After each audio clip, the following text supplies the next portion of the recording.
Good afternoon, everyone. I'm Laura Harris. Want to drive a taxi in San Francisco? Well, you may be better off as a robot, because being a human will cost you.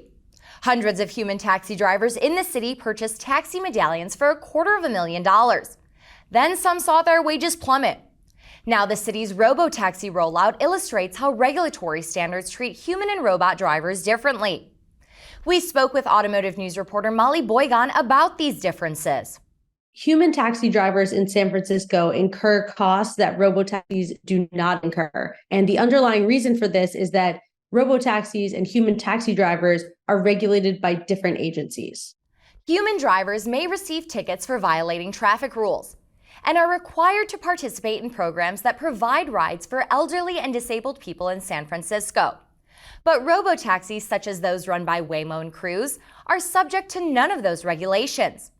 And they're about to operate in greater numbers, following a vote by the California Public Utilities Commission.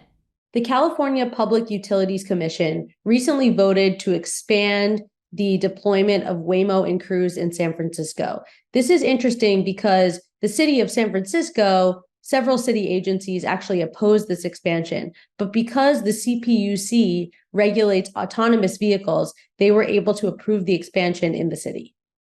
At the root of most of these disparities is the way vehicles are categorized and managed. In California, cities govern taxis, while the state regulates buses, limos, ride-hailing vehicles, and yes, robotaxis.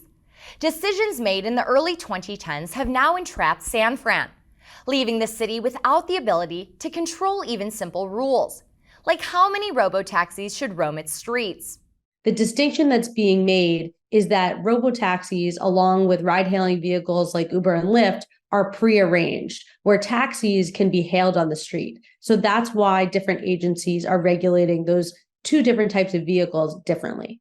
Every taxi cab in the city is associated with a medallion, though different drivers may drive the same taxi. Until 2010, taxi medallions were free and awarded by seniority. Then the city began charging $250,000 per medallion, and people paid up. Unlike with taxi cabs, the size of a robotaxi fleet cannot be regulated by San Fran's issuance of medallions to control congestion.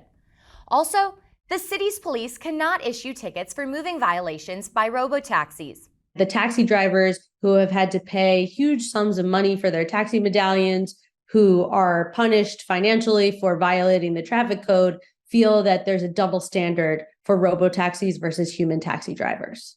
One official says San Francisco's plight has implications for other regions, but cities have the opportunity to level the playing field for taxis too, by further subsidizing cabs. Thanks, Molly, for taking the time to speak with us. Stay on autonews.com to read more on her story. That's all we have for today. Thanks for watching, everyone. Be sure to follow us online at autonews.com and on our social channels at Automotive News for updates from our reporters all day, every day. I'm Laura Harris. Have a great night, and I'll see you all next time.